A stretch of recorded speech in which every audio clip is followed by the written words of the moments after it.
Bismillahirrahmanirrahim. Assalamualaikum warahmatullahi taala wabarakatuh. Salam sejahtera, salam bahagia, salam pencerahan untuk teman-teman yang berkesempatan melayari halaman saya hari ini. Apa khabar saya semua? Semoga sihat walafiat. Doa saya agar anda sentiasa berbahagia. Apa khabar saudara Syah Ibrahim?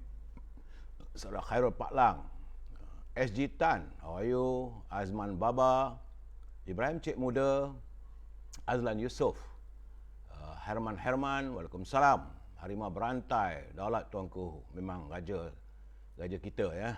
Karim Selamat, Muhammad Azmi, Muhammad Ali, Waalaikumsalam.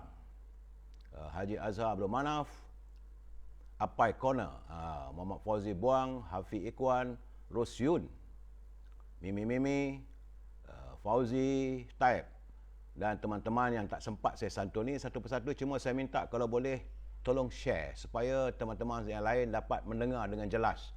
Ini share bukan like ya saudara, tapi bila saya melihat timbul love, like, memberikan semangat kepada saya untuk memberi pencerahan, sebab malam ini ada sesuatu yang agak menarik ya Ruby. Moga bahagia Bi bersama pasangan Zainal Abu Hassan, Ramli Sibran, Nurjali Man. Baik saudara, saya seperti biasa harus memberikan laporan tentang keadaan COVID-19. Memang kadang-kadang orang tak suka dengar sebab menceloteh saja, tapi saya harus memberi pencerahan supaya kita faham suasana negara kita. Kerana hari ini hari Rabu 16 Jun 2021, di mana COVID-19 nampak gayanya ada kelegaan, tetapi masih di angka 5,000. Di seluruh negara semalam 5,419, hari ini 5,150 warga kita yang dijangkiti oleh virus corona. Jumlah terkumpul sudah 673,000. Saudara, bukan sedikit jumlahnya. Dan hari ini juga ada kematian sejumlah 73 warga kita yang tewas dan menemui ajal kesan daripada jangkitan virus corona. Jumlah keseluruhan kematian sudah mencakau 4,142. Bukan angka yang sedikit, saudara. Sebab itu saya sentiasa berpesan agar kita sentiasa menjaga kebersihan diri, duduk di rumah, melakukan penjarakan sosial dan mengikuti setiap saranan yang dikemukakan, yang diminta oleh Majlis Keselamatan Negara dan Kementerian Kesihatan ya saudara.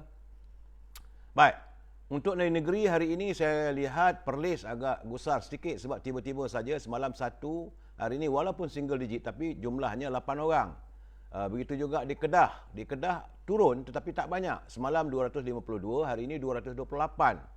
Di Pulau Pinang, Alhamdulillah, kembali kepada double digit.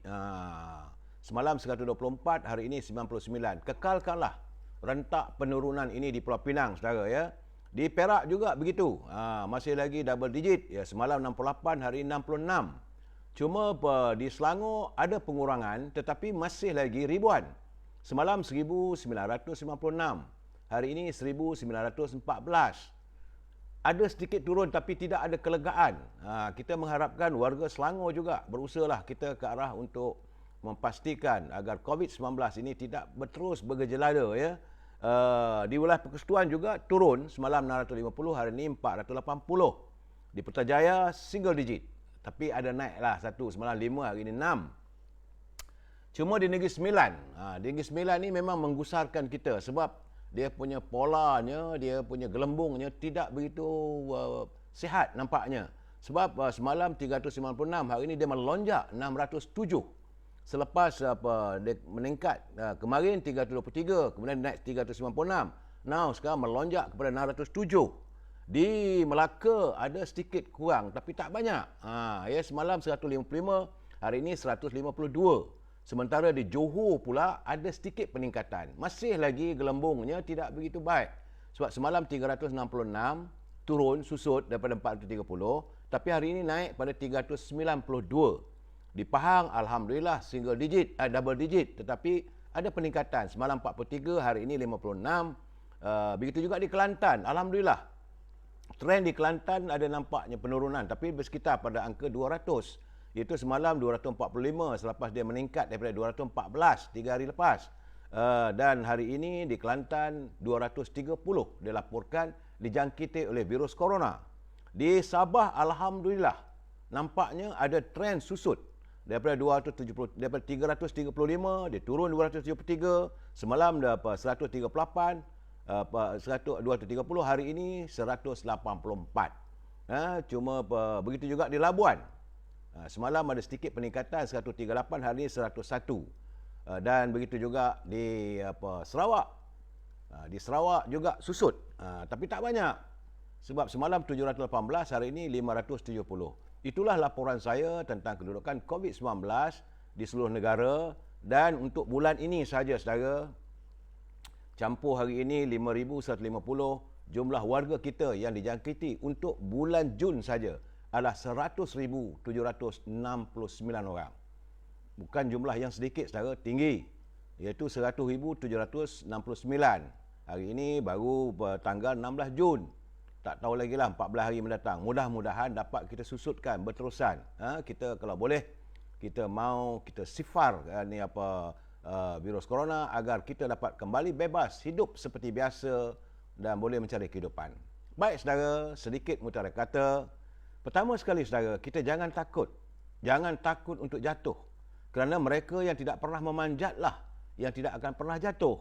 Dan jangan takut kita gagal. Apabila kita mencuba, kita berusaha, jangan takut gagal. Kerana yang tidak pernah mencuba itu, macam mana nak tahu gagal? Hanyalah orang yang tidak pernah melangkah saja yang tidak tahu arti kegagalan dan tidak boleh memperbaiki dirinya. Jangan takut salah, kerana dengan kesalahan yang pertama, kita dapat menambah pengetahuan dan memperbaiki diri kita untuk mencari jalan yang benar pada langkah yang kedua. Ini adalah mutiara kata daripada Buya Hamka untuk kita hati bersama. Baik, saudara, salam impian moratorium dan kumpulan wang simpanan pekerja RM10,000. Berbelanja tanpa had, kita khawatir negara kita akan menuju kebangkrapan. Sebab itu kita minta Parlimen segera bersidang, ya, saudara. Baik, tajuk kita malam ini adalah menjunjung titah diraja. Kita menjunjung titah diraja. Sebelum saya memberi pencerahan, kita santuni dulu pantun Pak Nazil. Kata Pak Nazil, mulut terenganga, monyet di dahan, melihat keli berenang di paya. Apabila telinga mendengar tomahan, jangan sekali cepat percaya. Jadi kalau kita mendengar ada tomahan, ada fitnah, caci nista, jangan kita cepat percaya. Begitulah peringatan Pak Nazil daripada Perlis.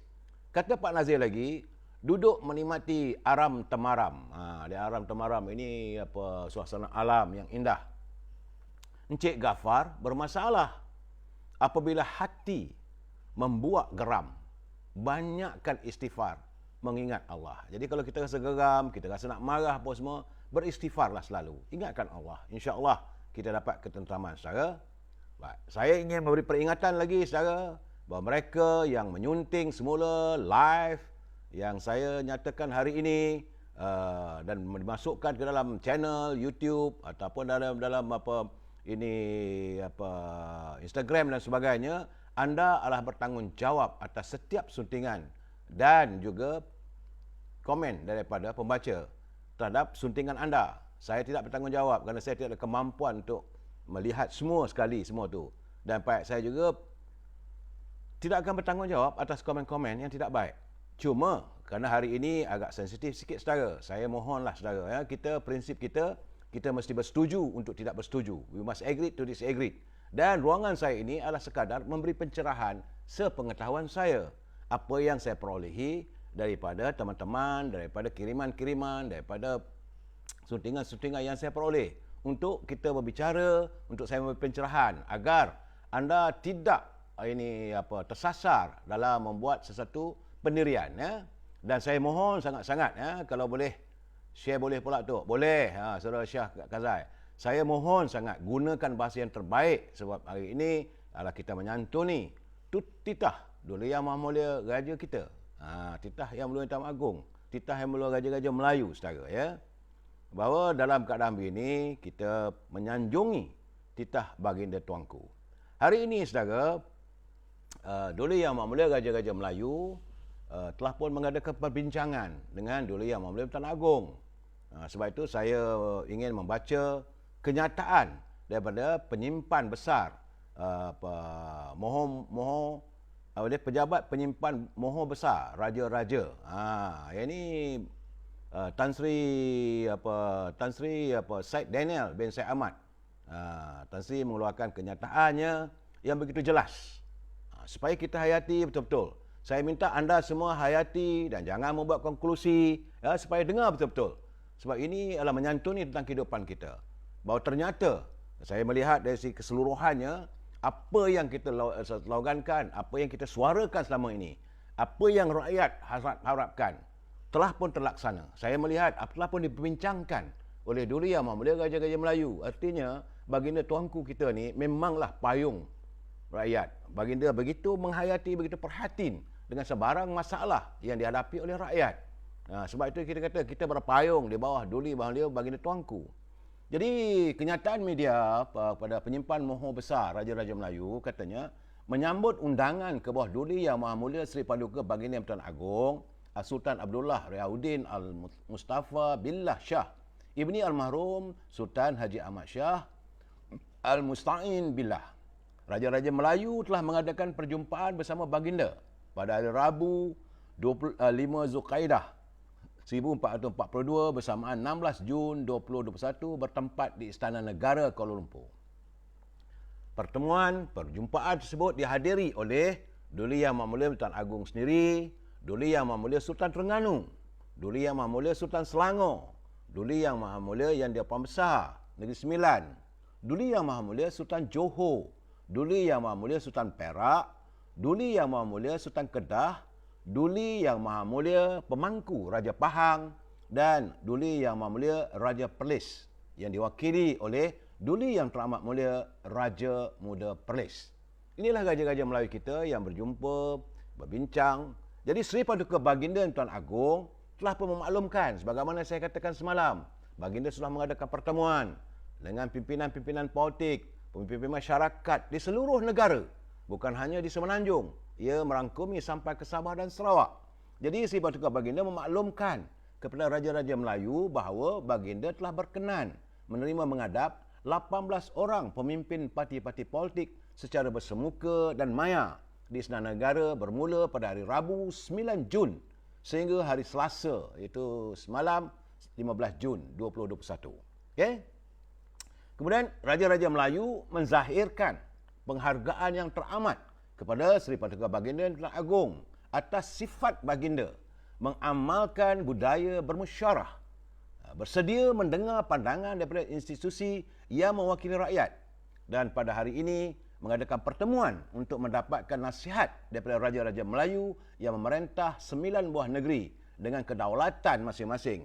Jadi semangat tersebut adalah selaras dengan budaya syura yang sangat dianjurkan oleh Islam ketika ummah menghadapi sesuatu perkara besar yang memerlukan penyelesaian.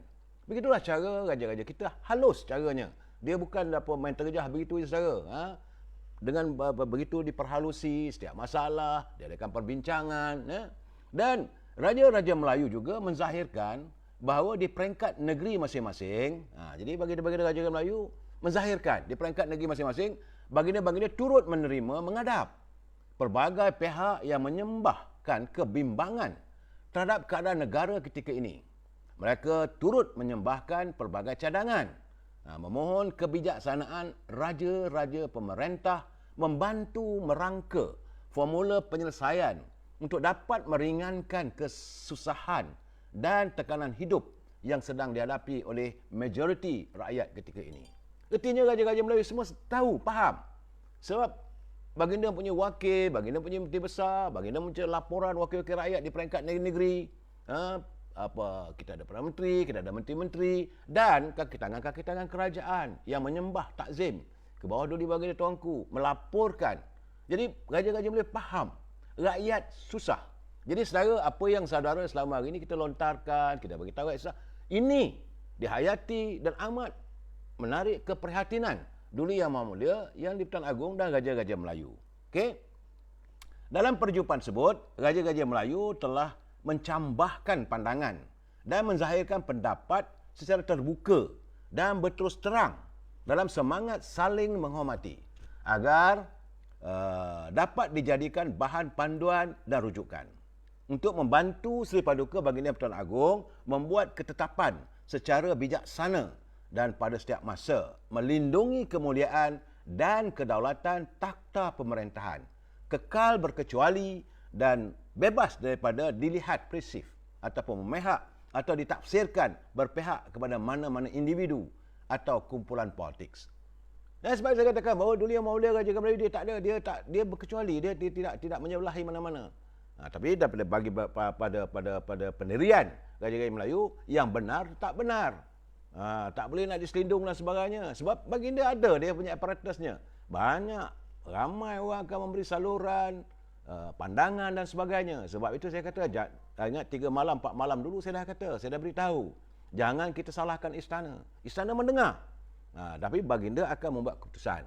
Kemudian raja-raja pemerintah mengambil maklum perkara-perkara berikut. Ini dia punya keputusan, maklumnya. Pertama, iaitu negara sedang menghadapi wabak COVID-19 dengan angka jangkitan harian yang besar meskipun telah berada dalam pemerintahan darurat. Jadi raja-raja boleh faham, darurat pun masih lagi meningkat serangan COVID. Sebab itu saya katakan semalam bahawa negara sedang berperang dengan virus corona. Baginda tahu bila di istilah darurat pun semua, okey, dan masih lagi ada peningkatan. Kemudian baginda faham keadaan ekonomi dan keuangan negara yang membimbangkan.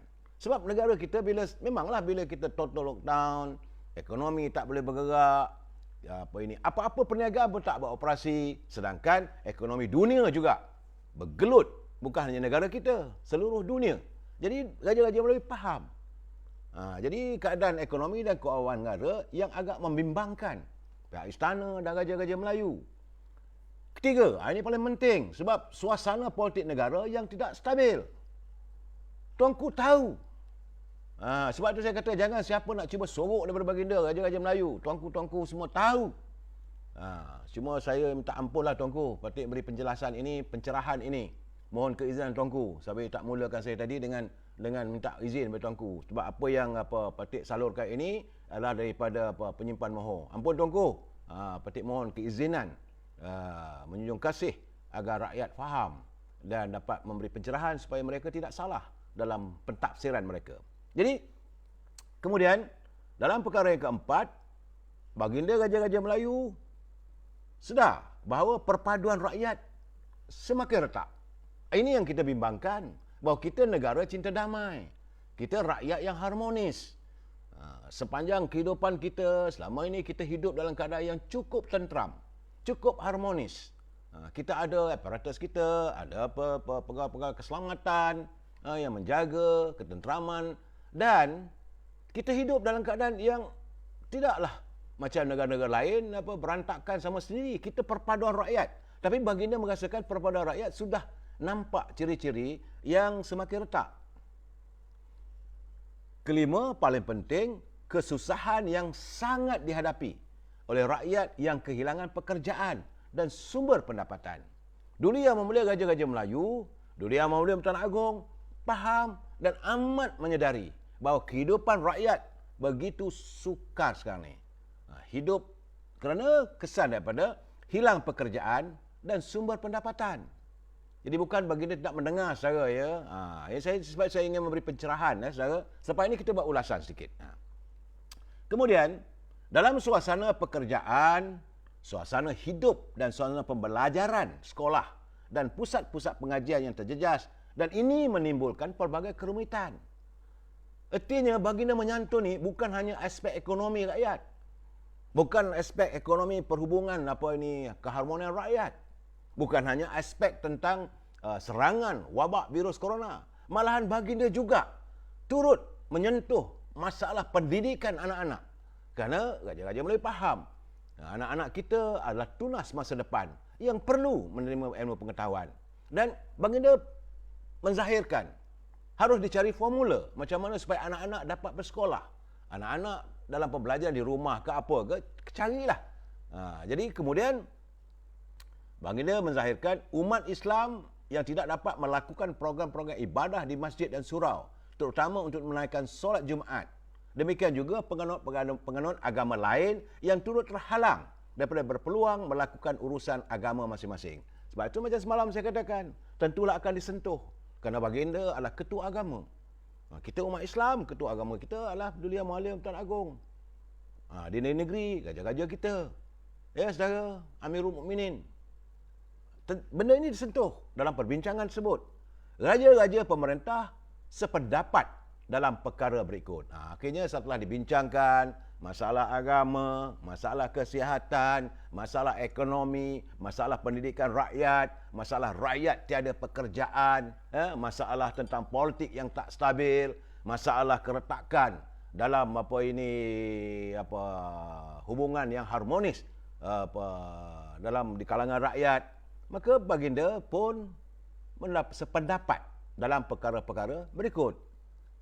Itu pertama sekali dari pendapat Duli Yang Mulia Raja-Raja Melayu, nyawa dan kehidupan rakyat wajib diutamakan dan ini mengatasi perkara-perkara lain. Ini tegas. Bagi baginda, nyawa dan kehidupan rakyat, the life of the people, of Malaysian people, is the most priority to our kings and the Malay rulers. Ya, saudara? Ini kecaknaan baginda agung. Betul. Begitulah. Bahawa nyawa dan kehidupan rakyat wajib diutamakan. The first priority.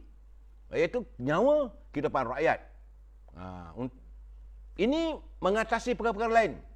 Kedua, program vaksinasi hendaklah dipentingkan dengan mengurangkan karenah birokrasi agar mencapai matlamat imuniti kelompok 80% secepat mungkin. Jadi baginda raja-raja menzahirkan tak mau lagi ada birokrasi ini. Sebab macam saya selalu katakan bahawa kena carilah jalan supaya rakyat semua dapat menjalankan vaksinasi.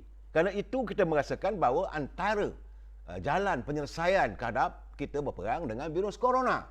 Ya, saudara, dalam keadaan begini mesti dicari kaedahnya. Jadi banyak orang mengatakan birokrasi. Memang pun macam apa yang dizahirkan oleh Duli Yang Mulia Sultan Selangor tempoh hari. Rakyatnya ada 6 juta lebih. Tapi yang sampai vaksinnya cuma 600,000. Orang yang bertanggungjawab, you harus memikul tanggungjawab ini. Bila baginda muka, baginda kasih dan sayang pada rakyatnya. Jadi bila baginda tidak mahu, kerana kedudukan daripada laporan yang saya baca setiap malam, iaitu virus corona ini begitu tinggi jumlahnya, jangkitannya di negeri Selangor. Sedangkan vaksin ke negeri Selangor hanya dibekalkan 600,000 saja. Nak duit, dah ambil dah daripada kantong negara. Peruntukan dah bagi. Bukan sedikit, berbilion. Jadi baginda menzahirkan. Baginda tak mahu birokrasi. Laksanakan supaya target 80% immunity berkelompok dapat terlaksana. Ya? Kemudian, program menangani wabak COVID-19 hendaklah difahami serta mendapat sokongan rakyat tanpa menimbulkan sebarang keraguan dan tanpa dianggap mempunyai sebarang muslihat politik yang tersindung. Jadi Raja-Raja Melayu mengatakan program kita untuk menentang, berperang dengan virus corona ini bukanlah ada agenda politik. Ini mesti diberi faham kepada rakyat supaya rakyat tahu the danger of the virus corona. Supaya rakyat faham virus ini bukan main-main sebab ia telah pun meragut begitu banyak nyawa dan betul ramai rakyat kita yang terkesan oleh kesan virus corona ini. Jadi bagi baginda program menangani wabak COVID-19, cara kita nak menangani ini hendaklah diberi fahaman, hendaklah difahami serta mendapat sokongan rakyat. The people must support. Rakyat mesti mendukung dan menyokong tanpa menimbulkan sebarang keraguan dan tanpa dianggap mempunyai sebarang muslihat politik yang terselindung. Kemudian, Duli Yang Mulia Raja-Raja merasakan bahawa kaedah menangani wabak COVID-19 hendaklah bersifat inklusif, melibatkan pelbagai pihak berkepentingan dalam semangat yang sedia mendengar, sedia mempelajari, sedia melakukan pengubahsuaian, sedia melakukan penambahbaikan dan sedia melakukan penerokaan baharu hingga berjaya meyakinkan dan berjaya mendapat kerjasama penuh rakyat dari pelbagai pihak. Jadi, baginda Raja Melayu mahu supaya kaedah kita menangani wabak ini hendaklah bersikap inklusif. Bukan saya seorang aja ke ikut cakap saya. Tak ada. Dia kerana ini melibatkan pihak berkepentingan dalam semangat yang sedia mendengar. Pimpinan harus mendengar. Kalau orang kata cari ubat begini, orang kata begini, dengar dulu, jangan terus tepih. Jangan kata aku saja yang betul. Kemudian sedia mempelajari serta melakukan pengubahsuaian. Macam kita katakan, takkan nak buat dekat stadium saja injeksinya, gunakan semua klinik-klinik yang ada. Dalam dekri darurat ini boleh gunakan klinik swasta, hospital swasta, gunakan semua sepenuhnya.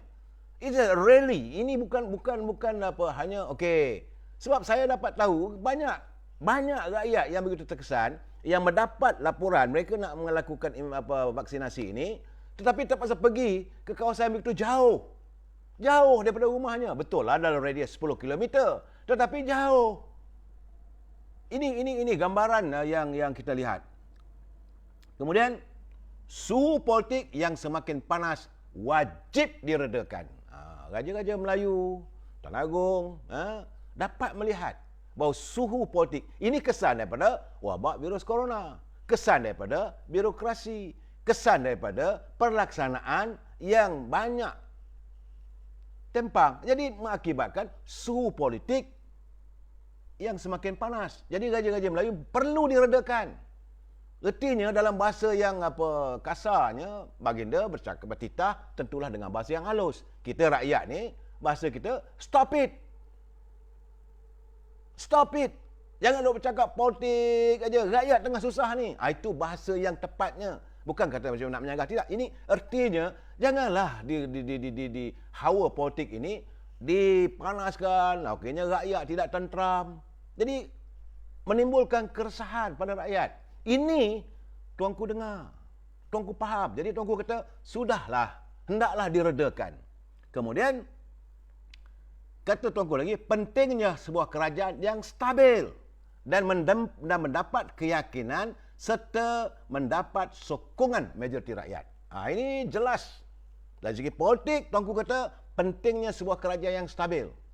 Kalau kerajaan tak stabil, numbers tak cukup, orang ni ada 80, ada 90, hang parlimen, tak selesai benda begini, bila masanya kerajaan nak stabil? Bila kerajaan tidak stabil, tentulah dia akan memberi ruang kepada pelaksanaan sesuatu pelaksanaan sesuatu usaha yang dilakukan boleh gagal. Jadi baginda merasakan bahawa pentingnya sebuah kerajaan yang stabil dan mendapat keyakinan serta mendapat sokongan majoriti rakyat.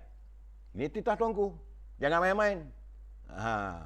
Dan akhirnya raja-raja Melayu merasakan tidak ada keperluan meletakkan negara di bawah pemerintahan darurat selepas 1 Ogos 2021. Artinya perintah darurat ini must come to the end pada 1 Ogos. Ini jelas. Ketika raja-raja Melayu kata, enough, sudah. Dah bagi peluang setahun dah buat darurat. Jadi, dalam keadaan begini, Dulia Maulia, raja-raja Melayu katakan, 1 Ogos adalah jeda waktu terakhir, maka perintah darurat itu hendaklah diangkat semula. Raja-raja, pemerintah berpendirian. Pentingnya dihormati mekanisme semak dan imbang antara cabang eksekutif, cabang legislatif, dan cabang kehakiman untuk menjamin berlakunya tadbir urus yang telus, yang berintegriti dan bertanggungjawab ataupun accountability kepada rakyat, terutama dalam hal-hal ehwal keuangan dan perbelanjaan negara. Ini raja dah bagi tahu. Sebab negara kita ni ada 3 cabang pemisah kuasa. Eksekutif, iaitu pimpinan kerajaan, kabinet, Perdana Menteri dan menteri, timbalan menteri. Kemudian ada lagi satu lagi, iaitu legislatif, yang mesti bersifat berkecuali. Tak boleh eksekutif menguasai legislatif. Yang selalu saya lontarkan setiap malam, kita perlu menghormati pemisahan kuasa, separation of power. Dan yang ketiga adalah judiciary, iaitu kehakiman. Mesti tidak boleh eksekutif menguasai kehakiman, menguasai badan-badan kehakiman. Tak boleh. Badan kehakiman berkecuali. badan legislatif berkecuali. Jadi soalnya speaker ke siapa ke di parlimen itu kuasa speaker. Dan tak boleh siapa mempengaruhi. Begitu juga dengan mahkamah. Jadi eksekutif, laksanakanlah tugas anda sebagai eksekutif. Laksanakan tugas dan tanggungjawab sebagaimana yang telah pun diamanahkan oleh rakyat dan raja-raja Melayu. Tuanku dah bagi kuasa. Dah lantik pun. Menggunakan kuasa baginda melantik seorang Perdana Menteri dan Perdana Menteri membentuk kabinet. Dan bila Perdana Menteri menasihati Agung, maka Agung terima. Ini senarai kabinet. Tak ada pula nak tolak, menolak apa semua. Tak ada. Saudara. Jadi, laksanakanlah tugas eksekutif anda. Rancanglah kehidupan rakyat. Legislatif, iaitu parlimen, laksanakanlah tugas. Berbahaslah dengan penuh peradaban. Sebab parlimen Dewan Yang Mulia. Sementara itu, Badan Kehakiman laksanakanlah setiap perbicaraan, setiap undang-undang ditegakkan. Sebab negara kita ini rule of law. No one is above the law. Tidak ada sesiapa mengatasi undang-undang. Ini negara kita. Jadi baginda Raja-Raja Melayu mahu benda ini terlaksana. So dalam semangat tersebut, raja-raja pemerintah menyokong. Menyokong dan senada. That mean setuju, senada dengan pendirian Seri Paduka Baginda Pertuan Agong yang menitahkan agar parlimen segera bersidang. Ini jelas. Memanglah baginda tak adalah kata you kena buat sidang 10 bulan ke 3 bulan. Tak, itu baginda biasalah. Bahasa istana tentulah penuh dengan ketertiban, penuh dengan dia punya caranya bukan sembrono. Minta disegerakan. Dia terpulanglah kepada eksekutif. Terpulanglah. Artinya kalau parlimen sidang ni artinya legislatif. Speaker kena fahamlah bahawa kehendak istana, kehendak Raja-Raja Melayu, kehendak Duli Yang Maha Pertuan Agong, parlimen mesti bersidang dengan keadaan segera. Okey? Sebab dia kata di sini, ini bukan kata saya ya. Ini kenyataan daripada penyimpan mohon Raja-Raja Melayu yang hadir, yang membuat nota setiap perbincangan antara Duli Yang Mulia Raja-Raja Melayu. Saudara. Kemudian sebab itulah dia kata dalam semangat tersebut raja-raja pemerintah menyokong dan senada dengan pendirian Seri Paduka Baginda Pertuan Agong yang menitahkan agar parlimen segera bersidang. Kemudian di peringkat negeri pula, raja-raja pemerintah turut berpendirian agar Dewan Undangan Negeri dibolehkan bersidang secepat mungkin. As soon as possible. State Assembly must resume. Jadi memanglah, sebab bila kata dia segera tu, dia tertakluklah juga dengan peraturan Dewan. Dewan Parlimen nak bersidang, maka Speaker kena mengeluarkan notis selalu saya katakan 28 hari. Begitu juga Speaker Dewan Negeri, dia kena keluarkan notis kepada di kalangan ahli-ahli Dewan Undangan Negeri, notis untuk mengadakan persidangan Dewan Negeri masing-masing. Notisnya 28 hari. Itu adalah mengikut peraturan persidangan. Kaedah dan prosedur persidangan seperti yang sedang diamalkan di beberapa buah negara yang terbukti dapat mengawal rangkaian jangkitan virus corona, wajarlah diperkenalkan dan diterima pakai di negara ini. Jadi, raja-raja kita ni bukannya dia tak dapat laporan. Tambah pula dunia tanpa sepadan dengan internet, bagi dia tahu macam mana di England boleh mengadakan persidangan, tak ada masalah. Ada darurat. Ada emergensinya. Macam mana di Jerman, macam mana di Amerika. Sedangkan di Amerika satu ketika dulu ratusan ribu hari-hari rakyat dia kena. Tapi dia punya kongres bersidang. Jadi baginda merasakan ikutlah. Kenapa tak nak ikut? Kenapa nak mengatakan tak boleh, tak boleh? Jadi Duli Yang Maha Mulia Raja Melayu kata guna pakailah macam mana yang dilakukan di Amerika, di England, di negara-negara luar, termasuklah di India, Pakistan dan sebagainya. Saudara. Jadi adalah menjadi kewajipan. Penutupnya adalah menjadi kewajipan Seri Paduka Baginda Pertuan Agong dan raja-raja pemerintah di negeri-negeri untuk mengimbangkan pelbagai tuntutan demi menjamin berlakunya keadilan dan menghindarkan kemungkinan sebenar ataupun tanggapan berlakunya sebarang penyalahgunaan kuasa. Itu jelas raja kita ni. Baginda tak mahu adanya sebarang penyalahgunaan kuasa. Tak kisahlah penyalahgunaan kuasa dari aspek apa. Ha? Tak mahu. Kemudian raja-raja turut menegaskan pentingnya prinsip raja berperlembagaan dan demokrasi berparlimen diterjemahkan melalui budaya pemerintahan yang pada setiap masa meluhurkan perlembagaan negara dan mendaulatkan undang-undang. Ini adalah kenyataan media yang dikeluarkan dengan titah perkenan Raja-Raja Melayu dan ditandatangani oleh Tan Sri Syed Daniel bin Syed Ahmad. Saudara, memanglah tadi sebelum itu adalah kenyataan media daripada ini Datuk Bijaya pengelola merakamkan terima kasih kepada frontliner dan sebagainya. Itu juga, tetapi ini perbincangan khusus. Saudara. Jadi artinya sekarang ni tak bolehlah nak dialih, nak dilewat-lewatkan sidang parlimen, diberi alasan itu. Tak boleh dah sekarang ni. Istana dah buat ketetapan. Sebab itu selalu saya katakan, kerja rakyat digilik, kerja raja dijunjung. Setiap mereka yang bertanggungjawab, setiap mereka yang diamanahkan harus melaksanakan titah perintah baginda raja. Inilah tempat kita berpayung. Jadi saudara, artinya apa yang kita suarakan saban hari, apa yang kita suarakan didengari oleh baginda. Maka itulah adanya perbincangan antara duli-duli yang mulia yang menyantuni kehendak rakyat. Sebab itu saya kata jangan sekali-kali kita menyalahkan istana. Istana, jiwa, keprihatinan baginda tetap pada rakyatnya. Antara raja dan rakyat berpisah tiada.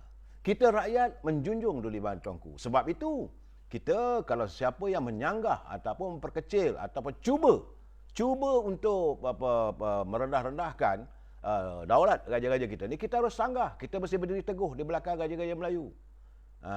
Dan ini saya memberi laporan ini, memberi pencerahan ini kerana apa yang dapatan saya. Sebab tadi persidangan berlaku. Selama ini kita tunggu dengan penuh debaran. Dan sekarang ni bila ini berlaku, saya menjangkakan. Baru kita komen. Kita menjangkakan bahawa sekarang ini pertama-tama sekali parlimen wajib bersidang. Tak ada jalan lah. Tak boleh nak bagi alasan. Raja-raja Melayu dah titah. Parlimen wajib bersidang. Sebab ini adalah menyantuni kita mengamalkan demokrasi raja berperlembagaan. Dulu yang memulia raja-raja Melayu tahu. Tiap-tiap ahli-ahli parlimen, tiap-tiap ahli Dewan Negeri itu, mereka adalah pilihan rakyat. Dan baginda menyantuni, itu pilihan rakyat. Mahukan wakil mereka. Dan wakil mereka ni akan bercakap, akan menyuarakan pandangan dan sebagainya.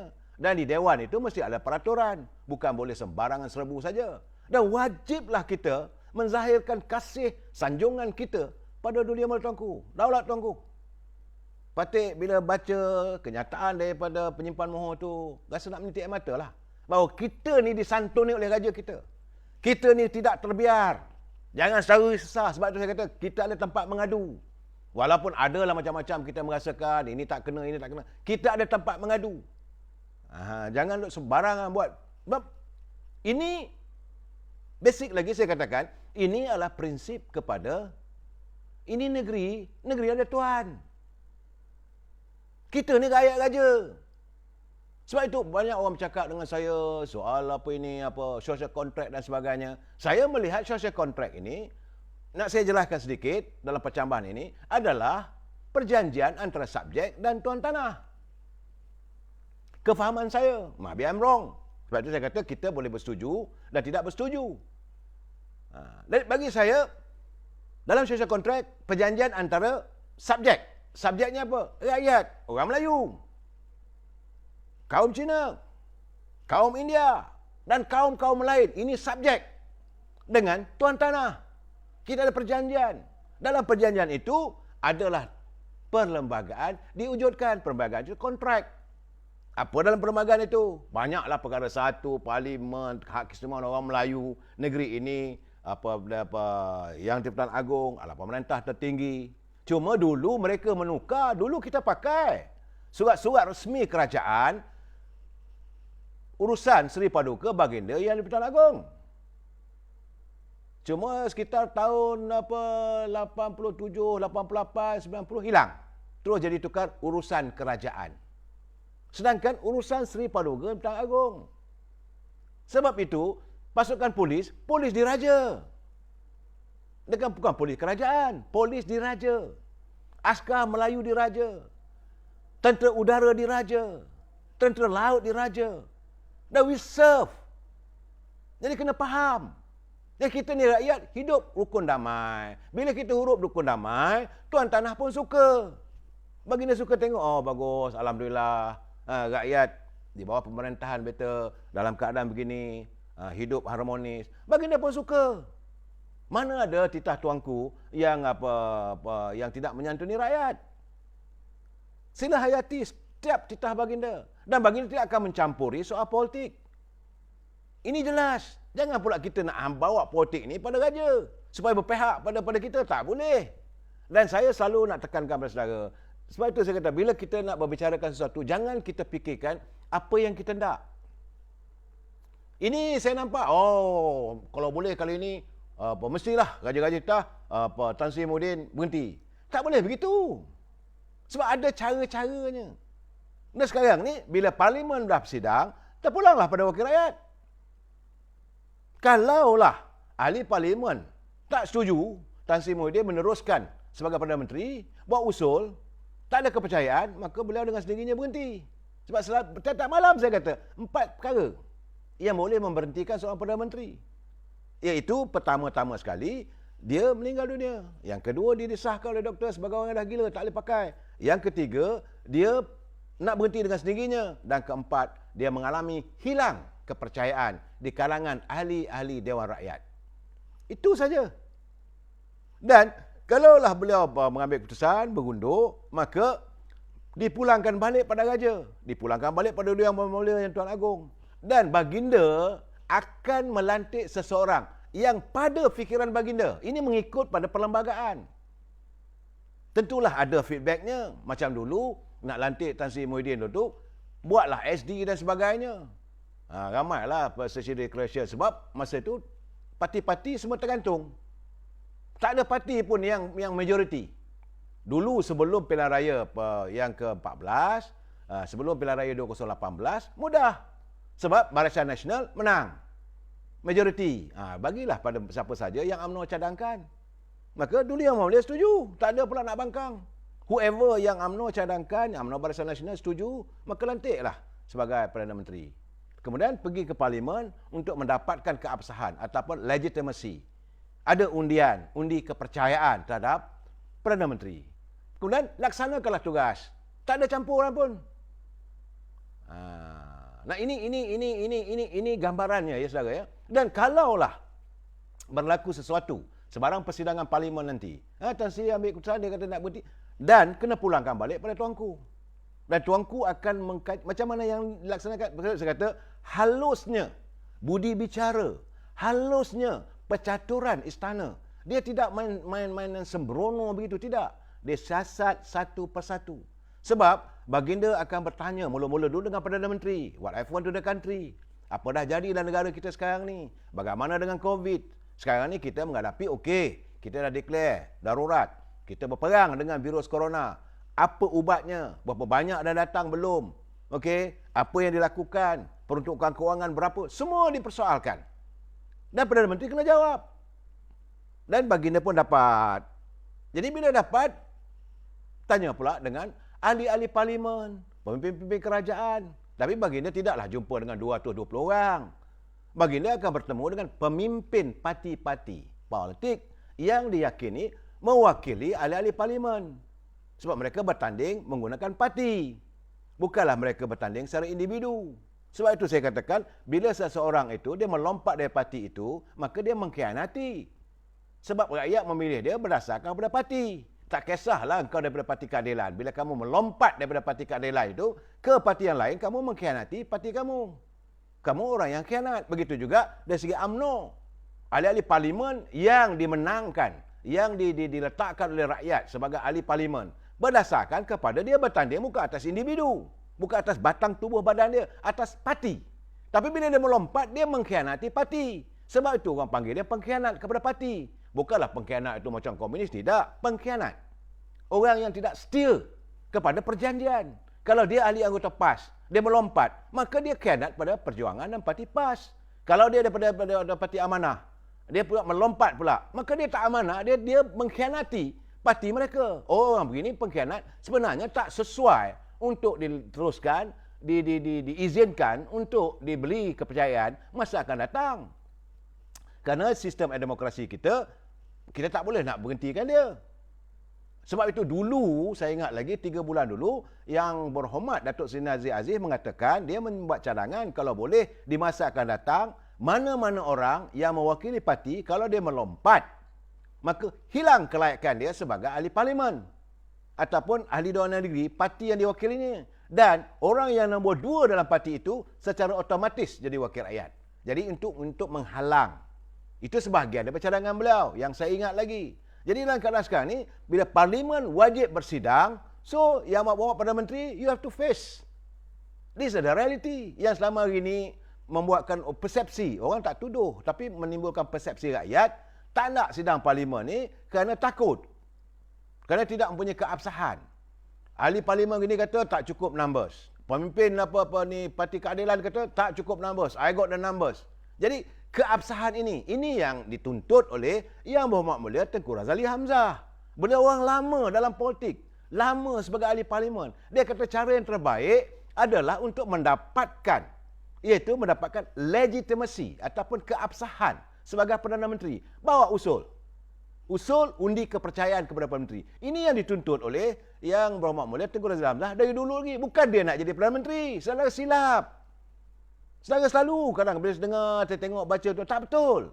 Beliau adalah satu statesman yang mau melihat jajaran politik ini di landasan yang benar. Dia tak mau, sebab dia kata sebagai ahli parlimen, dia mengangkat sumpah. Dia mengangkat sumpah sebagai ahli parlimen akan mempertahankan setiap perlembagaan dan prosedur-prosedur yang ada dalam parlimen. Jadi kalau benda itu bercanggah, dia tak akan sama. Sebab beliau menjadi ahli parlimen bukan satu hari. Berpuluh tahun. Lebih tua daripada usia saudara ada setengahnya tu. Jadi tak boleh nak pandang yang bukan-bukan. Dan sekarang ni saudara nakkan Perdana Menteri, berdoalah supaya bila parlimen bersidang nanti, kalau ada usul lah, undi tak percaya dan sebagainya, maka waktu itu serahlah pada di kebijaksanaan dunia oleh tuanku. Dan tuanku akan tengoklah, menimbangkan berapa banyak. Dan kalau benar, menang, okey. Tak ada masalah. Tuanku akan menyantuni kehendak rakyat. Kemudian bagi dia tuanku mahukan kerajaan dan pentadbiran yang stabil. This is the most important. Sekarang ni kerajaan dilihat tak stabil. Politiknya, pentadbirannya, segala-galanya dilihat seolah macam sempang peranang yang saya katakan. Menteri kita tak tahu daripada 70 orang. Menteri, Timbalan Menteri, saya nak tanya saudara, saya kenal ke semua? Saya sendiri pun kadang-kadang terfikir-fikir, oh ya ke orang ni ke? Kita sendiri tertanya-tanya. Yang main player tu kita tahulah. Perdana Menteri kita tahu, Menteri Dalam Negeri kita tahu, Menteri Kewangan kita tahu. Ini kadang-kadang confuse antara Menteri Ekonomi dengan Menteri Perdagangan Dalam Negeri, Menteri Perdagangan dan Perindustrian. Banyak orang confuse. Bila sebut ekonomi, orang kata Azman Ali sebabkan dia Menteri MITI. Dia bukan Menteri Ekonomi Datuk Mustafa Mohamad. Yang jarang-jarang buat kenyataan tentang kedudukan ekonomi negara kita. Dan kita mengharapkan ada sesuatu lah. Sebab beliau mempunyai kementerian. Ada dia punya KSU, ada dia punya ketua pengarah, ada kaki tangan. Mereka lah seharusnya membincangkan, memikirkan macam mana nak memperbaiki ekonomi negara. Jadi kalau tak betul ni, macam kena tempelak lah. Perlu diperbaiki ekonomi negara. Ini keadaan saudara. Kemudian macam apa ini perdagangan, luar negeri apa semua. Mana industri ni? Apa yang bergerak sekarang ni? Ini keadaan. Kemudian siapa lagi? Menteri Pertahanan. Kita tahulah. Apa ini Datuk Ismail Sabri. Tapi kerana dia hari-hari bercakap soal COVID, maka dia dikenali sebagai Menteri COVID lah. Saudara Kamarul Zaman, Tok Pa Menteri Sendu. Sendu lah. Ini gambaran sebenarnya. Saudara, bahawa Kementerian itu, dia sebagai menteri. Kemudian apa lagi? Menteri Perdagangan Dalam Negeri dan Haiwan Pengguna. Yang saban malam saya duk balon tu.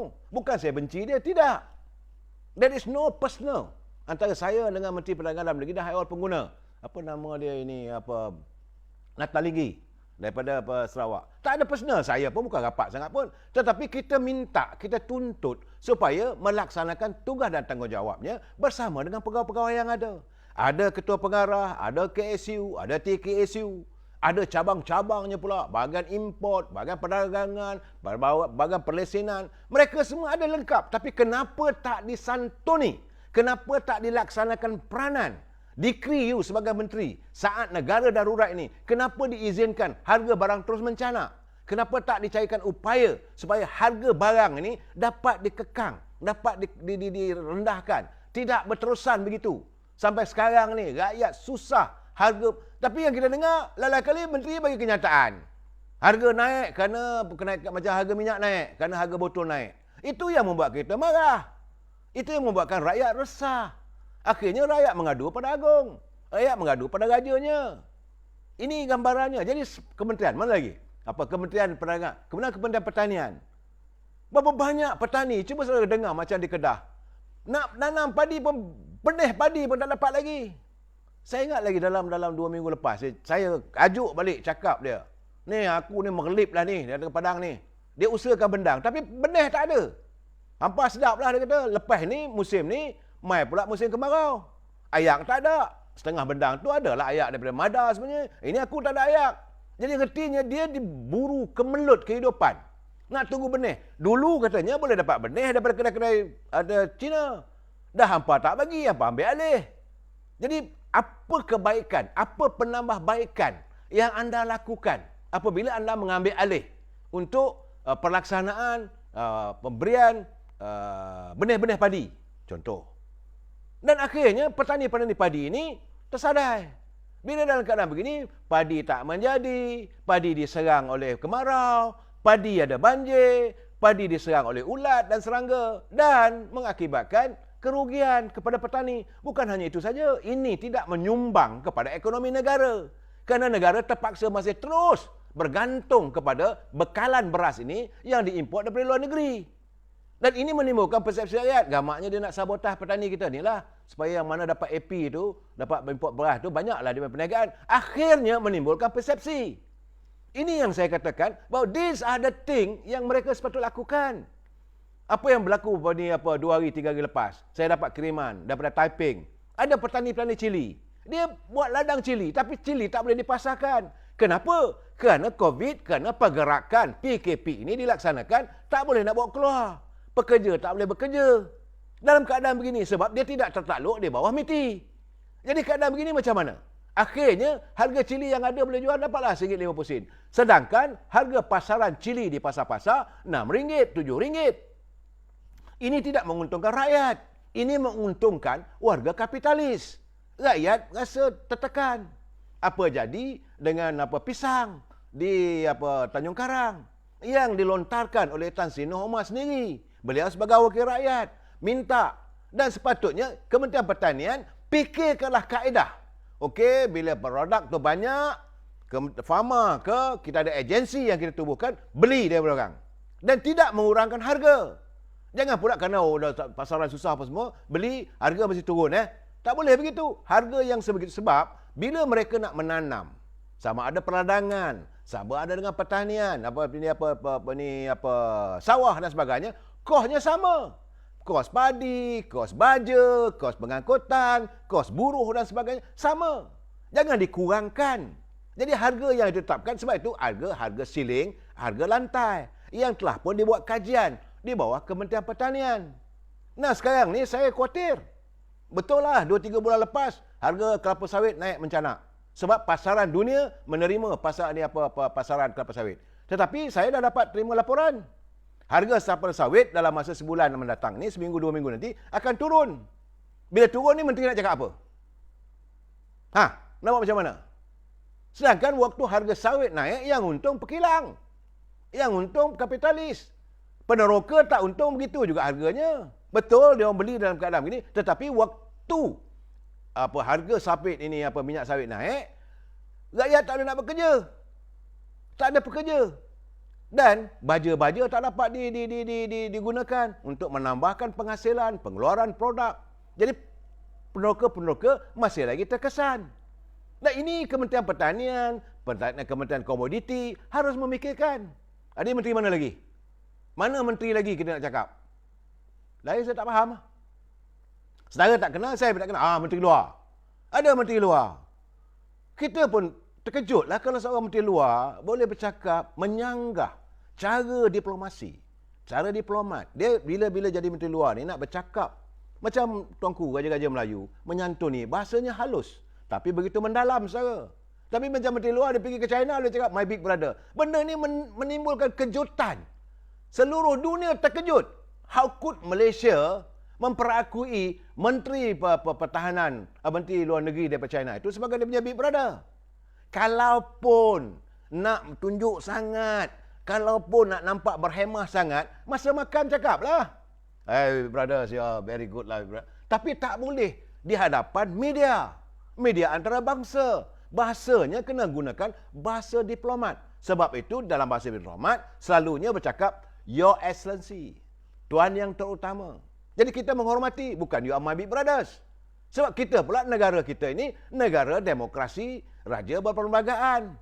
Kita tak sama dengan negara China. Negara China dia negara komunis.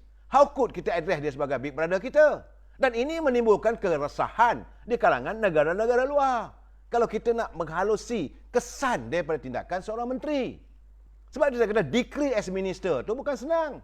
Sebab itu menteri ini ada dia punya allowance, ada dia punya perk dan sebagainya yang dijaga oleh kerajaan. Ambil duit hasil daripada duit rakyat. Jangan fikir duit itu datang daripada from the sky. Duit ini adalah daripada hasil terkumpul daripada cukai-cukai rakyat. Saudara beli rokok, cukainya RM5.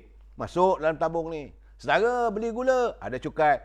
Jadi cukai-cukai yang terkumpul, termasuklah kalau ada penjudi ke apa semua, masuk semua cukai ni. Maka dia kumpul cukai ni, baru dibedak-bedak. Inilah masa tu, jadi Menteri Kewangan akan buat bajet. MLU-nya banyak ini. Pembangunan sekian banyak. Pada dalam waktu yang sama, nak bayar pula hutang. Sebab negara kita ni menjual bond kita ke pasaran antarabangsa. Bila negara luar percaya pada ekonomi kita, mereka akan subscribe ataupun membeli bond-bond milik kita. Dan bond-bond ini perlu dijelaskan bila sampai waktu edahnya. Itu yang saya katakan 2 minggu lepas. Saya kata agak bahaya sebab bulan Julai mendatang ini kita harus melunaskan bond-bond yang disubscribe ataupun yang dibeli, yang dilanggani oleh pelabur-pelabur dari luar. Kalau kita gagal untuk melaksanakan melunaskan bond tersebut, maka orang tak percaya pada kita dah. Bertambah teruk lagi. Jadi nak cari duit macam mana? Jumlahnya bukan sikit. Kabarnya 7 bilion. Bukan sikit di saat kita berperang. Di saat kita menghadapi serangan virus corona. Di saat kita berhadapan dengan ekonomi yang menugudum. Okey, penghasilan kita mana? Minyak. Jadi penghasilan minyak kita dengan gas yang kita ada, kita pasarkan. Kita pasarkan apa pendapatan. Tapi masalah sekarang ni, bila kita minta supaya Petronas juga berhutang. Benda ni yang menimbulkan keresahan yang Mak Mulia Tengku Razali dia perhayaan. Dia kata sepanjang dia menjaga Petronas, begitulah dia berperang. Dia bertarung dengan Seven Sisters. Saudara jangan lupa. Bukanlah saya nak memuji Tengku Razali, tidak. Tapi kena ingatlah jasa dia. Dia waktu dia nak ambil alih minyak ini, hasil bumi kita ni, dia berperang dengan 7 Seven Sisters ataupun 7 kuasa besar dunia. Iaitu Shell, Exxon, Mobil, Texan, BP, Esso dan sebagainya. 7 syarikat. 7 ini dikuasai oleh kuasa besar. Apabila dia mengatakan bahawa Petronas mesti berdagang sendiri. Petronas tak akan ikut macam mana cara negara luar. Saya bukan nak saya sebut nanti orang menyinggung negara luar, tak boleh. Macam negara lain yang dikuasai ini oleh Shell, oleh Mobil, oleh Texas. Dia kata no, Petronas stand alone. Macam dia katalah, UMNO Barisan Nasional bertanding besok Solo, dia kata. Artinya dia tak dah buat perkiraan. Jadi Petronas, waktu dia mengambil alih Petronas ini, kerana kita ada perjanjian. Waktu sebelum mencapai kemerdekaan, kita mencapai kemerdekaan dengan British, ada perjanjian. Perjanjian kita bahawa hasil minyak di persekitaran bumi Malaysia ini, termasuk lagi dan sebagainya, adalah milik Shell. Perjanjian itu terpakai selagi ada bulan dan bintang. Semua hiduplah saudara. Tapi bagaimana kelicikan beliau? Akhirnya beliau mampu untuk mengambil alih minyak ini jadi milik negara. Tapi sekarang ni Petronas dah begitu jadi jaya. Daripada syarikat yang katanya lebih kurang 4 juta je modal asal Petronas ni. Saya bertanya dengan dia, berapa sebenarnya modal asal Petronas ni? Dia kata kalau tak silap, dia kata lebih kurang dalam 4 juta je lah. Ya, waktu itu negara kita pun miskin sangat. Tapi hari ini nilai harga Petronas 7.5 triliun dolar. Tapi kenapa harus kita banding Petronas berhutang? Hanya kerana untuk menyantuni kehendak. Kehendak apa? Sebab itu perlunya parlimen bersidang. Hendaklah dibentangkan dalam parlimen. Walaupun Petronas ini letaknya di bawah kuasa Perdana Menteri. Nah, ini gambaran saya beritahu. Dan sekarang ni, macam vaksin. Okey, 3 perkara soal lagi vaksin. Vaksin ini satu benda yang cukup sensitif. Sebab rakyat dah bagi. Saya kata rakyat tu maksudnya peruntukan dah bagi 3 bilion. Waktu yang Muhammad Khairi Jamaluddin bentangkan di parlimen. Nak cari vaksin ini untuk rawatan sekurang-kurangnya 80% rakyat. Jadi wang diperlukan sekitar 3 bilion ringgit. Tak ada bangkanan. Okey, demi kebaikan rakyat, demi kelestarian rakyat, 3 bilion diperlukan. Kemudian tambah lagi 2 bilion. Jadi 5 bilion. Dalam keadaan begitu, masih lagi rakyat tak dapat diimunisasikan sepenuhnya sebagaimana yang kamu sasarkan. Meaning, you are fail. Saya katakan bahawa fail kerana pelaksanaan vaksinasi ini tidak dilakukan dengan penuh berhemah. Yang khabar malam saya katakan gunakan. Saya orang saudara-saudara mesti tak setuju. Berulang kali saya katakan. Gunakan klinik swasta, gunakan hospital swasta, all the database yang kita ada. MySejahtera. Saudara tinggal di mana? Saudara tinggal di Kuang. Okey, Kuang ada berapa klinik? Ada 2 klinik. Okey, berapa rakyat kat situ? Ada lebih kurang dalam 1,000 orang. Okey, penduduk di Kuang 1,000 orang. Adresnya begini. So, ada klinik ni, pergilah ke klinik yang berhampiran dengan kampung dia. Mudah dia buat vaksinasi. Dan bila dia pergi ke klinik itu, tentulah doktor itu akan memeriksa. Kos itu ada dalam 2 bilion tu. Yang katanya kos untuk pelaksanaan 700 juta. Ini kita nak beli kursi, nak beli kamera, nak beli itu, nak beli ini. Tak perlu. Upah ajalah klinik. Kerana dalam darurat ini, you boleh paksa hospital kerajaan. Under the Emergency Act. Di bawah akta darurat. Klinik, hospital swasta kena laksanakan. Jadi doktor kena bertugas. Jangan doktor biarkan di Sungai Buloh saja frontliner. Doktor-doktor swasta juga kena bersama-sama bertukar lumus. Maka doktor akan cek. Barulah rakyat yakin. Sebelum dia menjalani vaksinasi, sebelum disuntik dengan vaksin ini, dia dah tahu, okey, darah saya darah jenis O, saya darah jenis A, dan darah ini sesuai untuk menggunakan vaksin ini. Doktor bagi prescribe. Tentulah lebih yakin, cucuklah. Ini sekarang ni, sebab yang cucuk kita tak tahu, darah kita tak tahu, hormon kita tak tahu macam mana, maka timbul pula cerita macam-macam, orang mudah percaya. Takut lagu. Oh, kata orang ni kesan sampingan. Oh, katanya begini. Lepas tu, apa-apa kesannya, ada yang muka bengkak dan sebagainya. Ada laporan daripada mereka. Kita tak tahu. Maka rakyat terperangkap. Ini yang tuanku kata, mestilah secara tuntas dan melaksanakan dengan baik. Dan beri kesedaran pada rakyat, pentingnya, dan tak ada lagi nak cerita yang muka-muka ni. Ini dapat diatasi apabila menggunakan khidmat doktor. Berpuluh ribu kita ada doktor. Negara melahirkan begitu ramai doktor sejak kita merdeka. Gunakan khidmat mereka untuk kepentingan rakyat. Dan jika perlu dibayar, kerajaan keluarlah bayaran tu. Dan ada 3 bilion. Pada tambah 2 bilion. Kemudian kabarnya ambil duit daripada Kuan. Lagi 5 bilion. 10 bilion. Masih lagi vaksin tak sesuai. Ini yang membuatkan rakyat bertimbul tanya. Dan ini juga menimbulkan kegusaran istana. Jadi saya mohon pencerahan saya ini secara hadam. Jangan sekali-kali kita menyalahkan orang. Sekarang ni kita tunggulah apa tindakan daripada pimpinan negara. Kita sambung lagi malam esok. Kita bincang lagi persoalan yang banyak lagi menyentuh soal politik. Wabillahi taufiq wal hidayah. Assalamualaikum warahmatullahi wabarakatuh. Selamat malam dan selamat beristirahat.